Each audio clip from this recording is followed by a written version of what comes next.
What are you doing?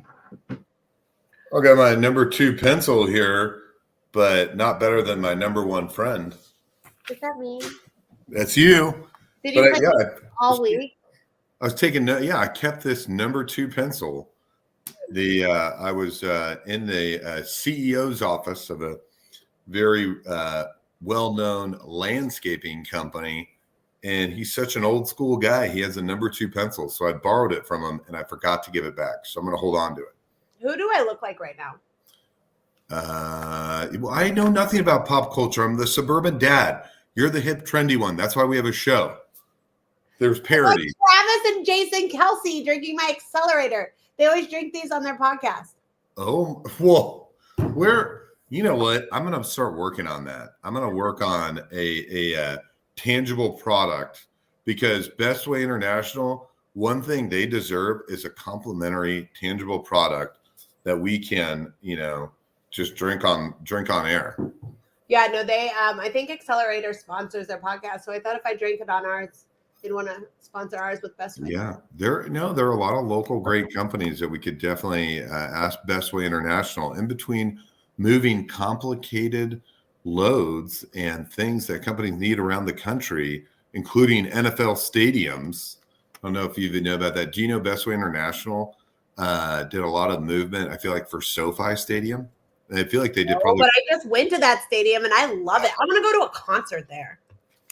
I think Bestway International, the glass that is in that stadium and the Raiders stadium, they moved. Both of those. I went to both of those. Yeah. I'm practically the Chiefs' biggest fan, I think, at this point in my life. Oh, 100%. That's right. One thing in the pre-show, because everyone's here to see our guests, we can't wait to bring our guests on.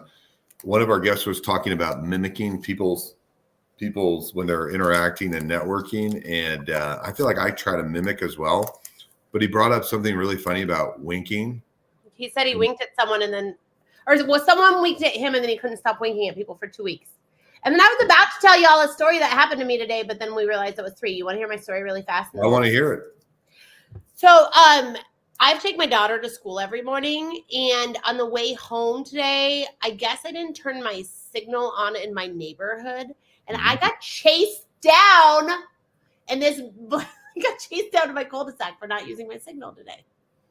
By a citizen's arrest? By a citizen that lives. I said, "Do you live in this neighborhood?" He said, "I do," and I said, "Well, hi, neighbor." He just yelled at me. I was like, what is going on? Why are people so mad right now? It's nice outside. You can't be living in those wealthy neighborhoods where they track people down for not turning on their turn signal, It was really crazy. I think it was like turning left to go into my cul-de-sac too. It was kind of crazy. So all day long, I've been a little shaken up from that. So I interact with 150 people per week in person. I don't think I've heard of citizen's arrest, and I don't know. He didn't arrest me, but he sure wanted to let me know how he felt about it. Someone and networking and winking, I've heard that. Someone pulling you over in your own neighborhood to tell you to use a blinker is up there. Oh my God, I wanted to be like, I'm just a bad driver, dude. Just bad. I don't know if I'm worth it driving or cooking, but both of them I'm not going to impress you on. So that's your... Well, we're a great show that helps people in Kansas City figure out who they need to know, but we're also public safety. Did you know that most accidents occur within 5 miles of your house? 5 miles is kind of far, though. Okay, listen, we have to stop talking. Here's the deal. If you are watching on Facebook, LinkedIn, or YouTube, please say hello and network in the comments. We get so many messages of how much business happens from this networking spot over here in the comments. As always, Mr. Paul says he's watching on Apple too. Oh, all with his weekly jokes. They never get old. The best. We have some incredible guests today, but please say hello. All right, you ready to bring in these guests? I swear to God, Scott, you were supposed to call me this week and tell me to upload new music. The fact that we've been using this music for 3 years and every week I hate it. It's a setup. I'm not calling. I'm like a self-sabotager, clearly, that I don't ever fix this. It's so bad. And I apologize to everybody that has to hear this. Are you ready? Yeah.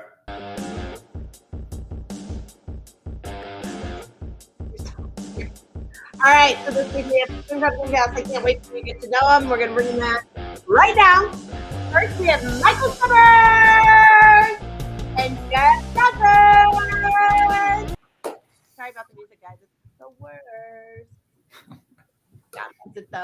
All right, well, let's just jump into it. Michael, who are you? What do you do? And how do you get to Kansas City? I am Michael. First of all, I'll tell you that I grew up in Hoyt, Kansas on a dairy farm, but spent my entire adult life in Kansas City. Met my wife right out of college, and we've been Lee Summit residents for about 30 years. Right out of college, I also got into doing what I call is people strategy and organizational performance work. So I've always been in the people business. And I am now launching with my protege from 20 years ago. We are now starting a new company with another partner, Chris Wood, and that company is called Bellwether Management Group.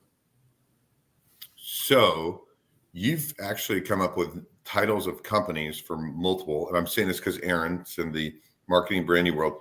Tell us about how you came up with Bellwether, if you don't mind. That's not as exciting as the other one.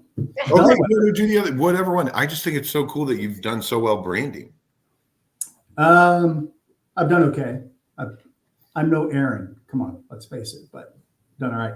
So Bellwether actually was created by my partner, who was looking for something that represented the brand we wanted to present. So it was a solid brand. He found that it matched the work we do in leadership development and organizational performance, because the known definition is that it's a bit of a leading indicator as to where things are going. And it's not an overused phrase in the Midwest for management consulting firms. So we grabbed it. But the other one, and I'll keep this short. So I created the name for a firm called Balance Point about 20 years ago. And the entire origin of that is that I was a workaholic maniac in my 20s building companies, and almost ruined my family. And then my wife is strong. She put her foot down. I came to my senses and realized that I needed balance in my life in order to fulfill the vision that God had for the husband and the father and the person he wanted me to be. So balance became a huge part of my focus. So 5 years later, when starting the company, we fit the concept of balance and the point of balance in with our business model. One, I really like that. Yeah. Yeah. Okay. I have a fun fact for you. Do you know this? That more people, when they're starting businesses, more people now start their Facebook page than people that go and sign up for their LLC. They start their Facebook page first, especially because, like you said, it wasn't overused and trying to find the right names and stuff like that. They go to URLs and start their Facebook page before they even apply for the LLC. Huh. Isn't that crazy? Yeah. Okay, well, I didn't know you had anything to do with Balance Point. That's really exciting. I'm going to have to go do some research on you, sir. Yeah, Scott Lippert. Yeah, right. He's like a brother. That's why I was like, wait a minute. I didn't know all that. That's exciting. Yeah, Scott's awesome. All right, cool. Scott is awesome. Scott took me to Matt Rife for my birthday. If you guys don't know who Matt Rife is, he's like a big comedian that went super viral on TikTok, and it was pretty funny. So, I mean, I'm not a huge Matt Rife fan, but it was funny to watch Scott see Matt Rife, and he'd never seen him before. That's what was so funny. Him at a comedy show would be funny. Yeah, it was, because he's so nice, right? Like, it was just like so funny. Yeah. All right, Jeff Johnson, who are you? What do you do? And how do you get to Kansas City? Hey, good afternoon. I'm Jeff Johnson. I'm a marketing professor at UMKC. I teach personal selling and marketing strategy, and I do research mostly on salespeople and what optimizes sales performance and some firm level type of research as well. What brought me to KC, so I'm actually a Nebraska native, born and raised in Lincoln, and I got all my degrees at the University of Nebraska-Lincoln. And when I finished my program, basically you kind of spin the wheel and see what schools are hiring on the year that you graduate. And one of the schools that was up for the consideration when I was graduating was UMKC, and it was my top pick of any school on the market. And just so happened that I came here, I interviewed, it went well, and I was super excited about it, and been here now for 11 years, and I've converted. I'm an absolute Kansas City maniac now. I will say I have retained, I am still a diehard Husker fan, so that will be with me for the rest of my life, but for everything else, I'm Kansas City. Yeah, we need to see that picture of Tom Osborne in your background, but also you're an author, correct? And you've published other studies. Can you tell the audience a little bit about your work and the public work that you do?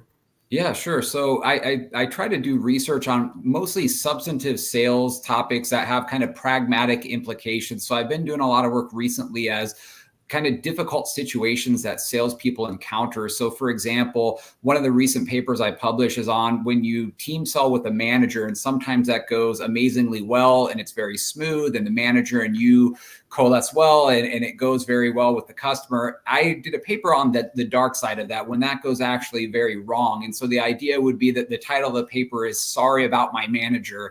And when you're in front of a customer and things go haywire with your manager, basically, what are the things you can do real time and post hoc to kind of alleviate some of these issues? Because there were salespeople that talk about this and say, this is a really big issue. And we've had sales, potentially multi-million-dollar sales, crumble because at the wrong time, a manager came in and maybe spoken away or had an interaction with the customer that, instead of helping, very much hindered the sales process. I have a quick question. Are you familiar? First of all, I'm going to have to check out that. That sounds amazing. Are you familiar at all with the Building Global Audiences class at Duke? I'm not. So it went super viral last week because they call it the TikTok class, but it's about making viral videos and using your personal brand. And it went super viral because Jared McCain happens to be in the class. It's an invite-only class. It's mostly athletes. How much has the way you've changed in the past 11 years to encircle the personal brand with the business brand, how in dealing with NIL and all of those other pieces, how has that become, I guess, important in college? Sorry, one more time on that. So like, the personal brand has become so important in the past 11 years, right? Classes like Duke are going viral for having these classes.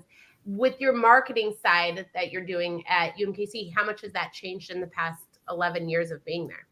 Yeah, I can go kind of macro on that. As far as the NIL side, maybe I have a little bit less exposure on kind of what I've seen on that. But I would say the evolution we've seen in the last 11 years, when I think back to starting off as in 2013, when I was here, I mean, marketing is 100% different from when it was then. You still have your core tenets, but a project we run in my marketing class is every semester we work with a local business and we create a marketing plan for that business. And that includes, everything, SEO, search, social, you name it, that we try to provide this local company. And it was very much the exercise that I look at in 2013 was very much a manual type of process.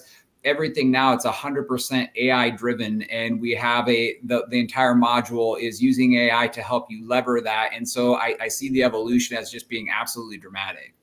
Yeah, it's crazy. You'll have to look up that class. I will. Yeah, absolutely. Aaron Dinnan is the professor there. Oh, cool. All right, Scott, are you ready for your one question of the show? Worked very hard on this. Michael, what is the most pivotal point in your career? When I was in my late 20s and started a company with a guy named Scott Palmer. Scott was a friend, but my previous boss, a couple years older than me. And when we worked together, everybody just thought he was the best leader ever. And it was effortless. He actually was more of an introvert, and he was much more of an operator, but he just was born with this amazing servant's heart and how he interacted with everybody. So everybody felt big in his presence, right? So he decides to start a company with the investors being our previous ownership. And I go to join, and he's the president, I'm the vice president. It's a startup, right? So he's in charge, and I'm there ready to run through brick walls with the guy. And as we grew the company rapidly, everybody who joined felt the same way instantaneously. And it was the first time that I got to sense what happens when you have an authentic leader who truly cares and has no ego in the equation. Yet everybody else around him felt as though we had a sense of, even non-owners had a sense of ownership in what we were trying to accomplish. And so we ended up growing this company rapidly, but I also got to develop a very strong friendship. And I realized that he also, in his family life and in his, with his friends and his personal life, he had that same effect on everybody. And again, he's a pretty subdued, kind of introverted, loving personality. Yet somehow he's the person everybody wants to work for and make his company wildly successful.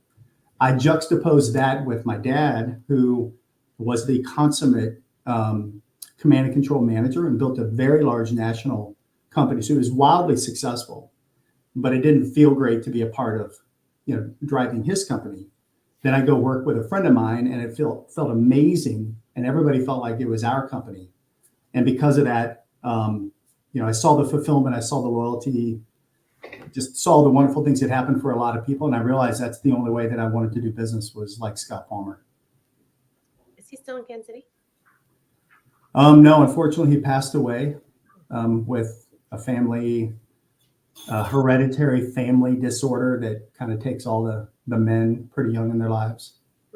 That's sad. Yeah. That sounds amazing. How do you think on a scale of 1 to 10 you are living up to that as a leader? Ooh. A solid 8. Ooh. So I will tell you very briefly. So what took him was Alport's. His kidneys failed, his eyesight, his hearing all was affected. He needed a transplant.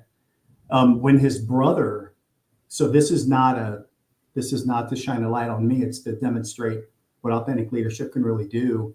So he ends up getting a kidney transplant. Well, then his brother falls ill shortly after him. None of us wanted to see his brother go through what we saw Scott go through.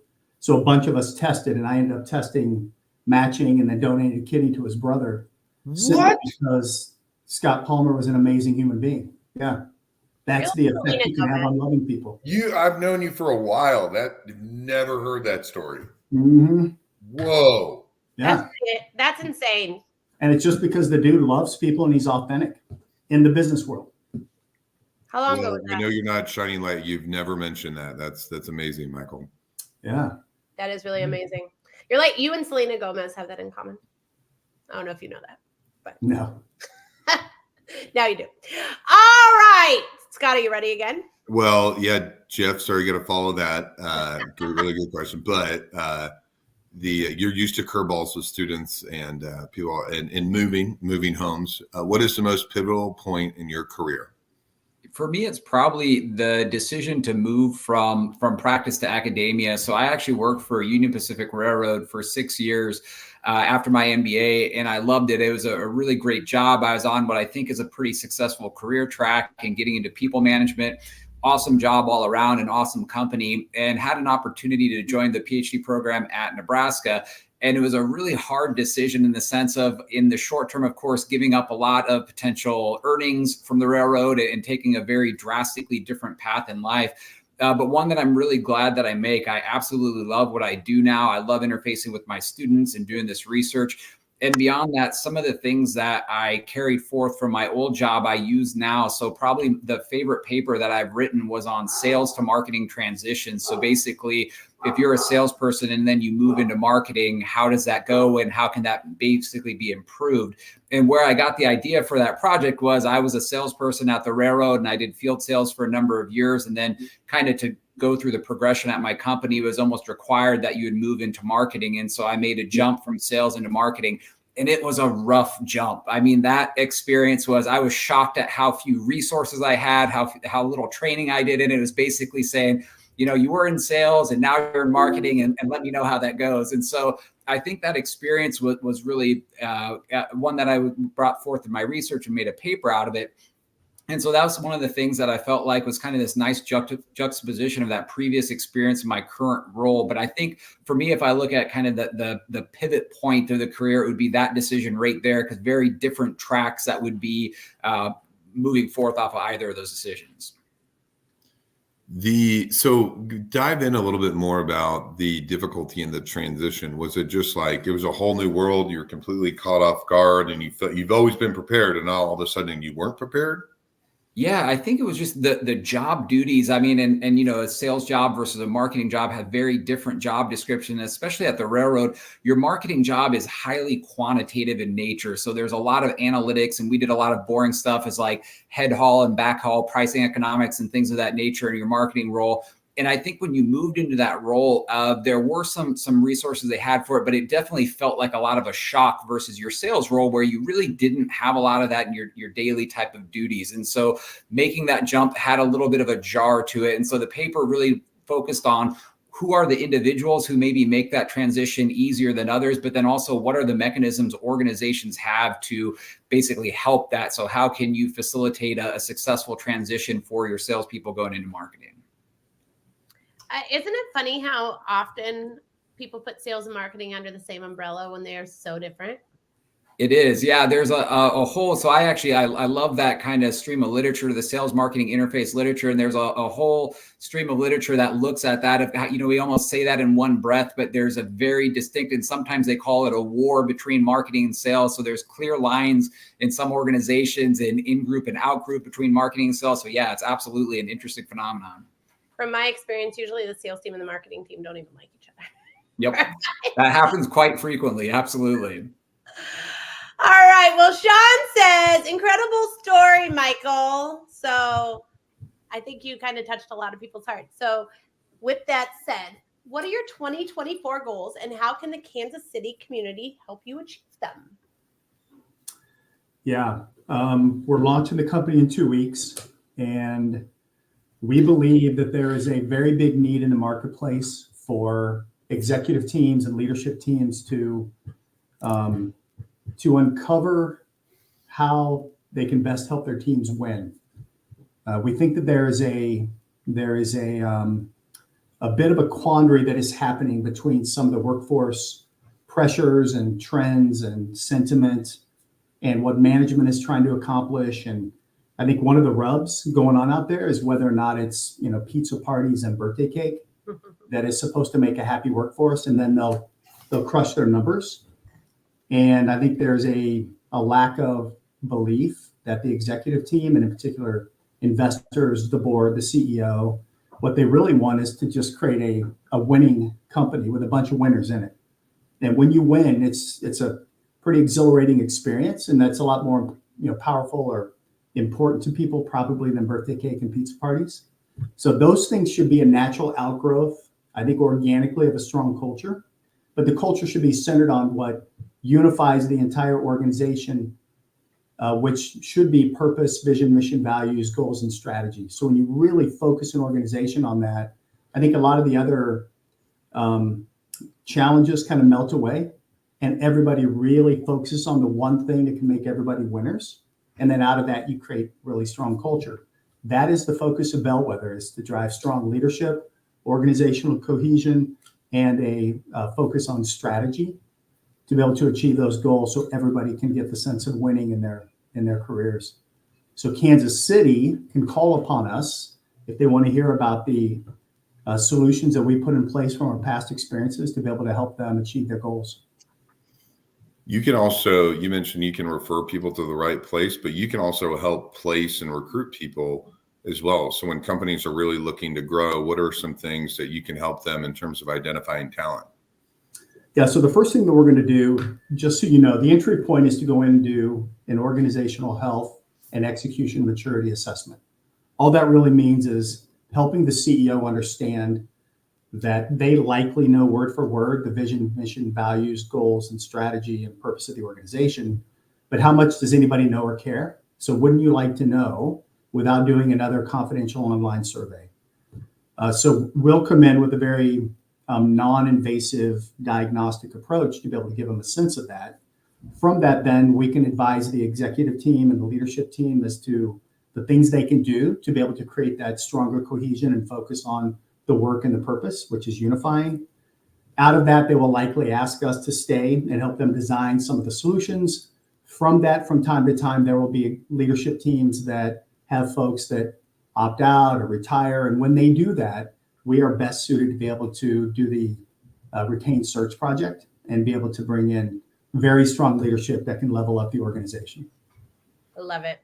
All right, Jeff, what are your 2024 goals and how can the Kansas City community help you achieve those?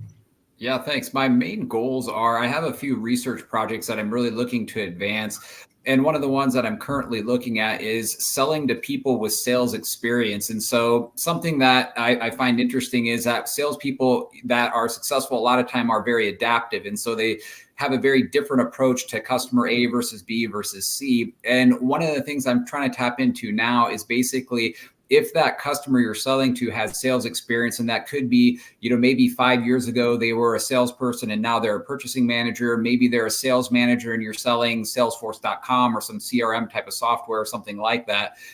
Does your approach change? And so looking into kind of ways that salespeople adapt when this person has sales experience and already kind of in the mid stages of that product, but already finding some interesting nuances in that of when you have somebody that basically kind of knows the sauce and knows the recipe behind the sales process, you really do have to change some certain things. And maybe your negotiation process looks a little bit different and different manifestations of the overall sales cycle. How the KC community could be helpful for me is I love connecting with salespeople, and to do these projects, I speak to a lot of salespeople, and it's a fairly low lift in the sense of for involvement in these projects. It's usually about an hour of a Zoom call where I basically just ask questions and try to get perspectives from salespeople. And so any salespeople in the Kansas City area here that would be willing to connect, I would love to connect with and talk about different sales projects. So I loved talking with you about this topic because I feel salespeople are the worst buyers. We should not buy because we like people and we end up buying. So what are some initial research that you have found? And Aaron, what are you pointing at? I'm trying to point at the best sales guy I know, but it's not going. Oh no, you're talking about Mike. No, what have you found in your initial interviews? Because it's curious. I always feel like, I always said salespeople are bad. We've done an interview. So yeah. No, what's interesting is one of the things that comes up quite frequently is that former salespeople have a lot more empathy for salespeople when they're making their pitches, but that goes both ways. It's great because they have empathy and they say, hey, I've been in this situation, but also maybe they have a higher standard on certain things that a regular buyer without sales experience might let pass that a sales experience buyer is really going to hone in on. And so there are some benefits. There's kind of pros and cons to selling to a sales experience buyer in the sense of maybe they can put themselves in your shoes and they'll give you maybe some grace on some things, but they're also very harsh on other things if you don't basically kind of follow the script and follow what they would expect to have in a normal sales interaction. They can be hypercritical of it. You should find former Pella Window salespeople, because I worked for Pella Windows for a while, and they make you go to Pella, Iowa in the middle of winter for 3 weeks and go through a grueling sales training for like 12 hours every single day, to the point that you're going to want to be nice to salespeople for the rest of your life. You should find those people. It does. Yeah. When you've been a salesperson and had a lot of no days where that just seems to be your day, I think you do. You have some empathy for that, for the salesperson that's coming to your door. Absolutely. Yeah. Aaron, that's a great way to transition out of the show, because Bestway International ships Pella windows for specialty products. Oh my God. Can you imagine me even selling anything in the construction industry? I worked there for a year and I was their top salesperson, but you'd be great. Every second of it. No. With that said, this was such an incredible show. I want to thank Michael and Jeff so incredibly much for coming on. They are tagged on LinkedIn, so go follow them. Make sure you reach out to them, help them hit their 2024 goals, network with them. Thank you so much to Bestway International for sponsoring us, and thank you to the best co-host in the entire world for dealing with me for another week. We will see you same time, same place this week, and go Royals. Bye, guys. Thanks, y'all.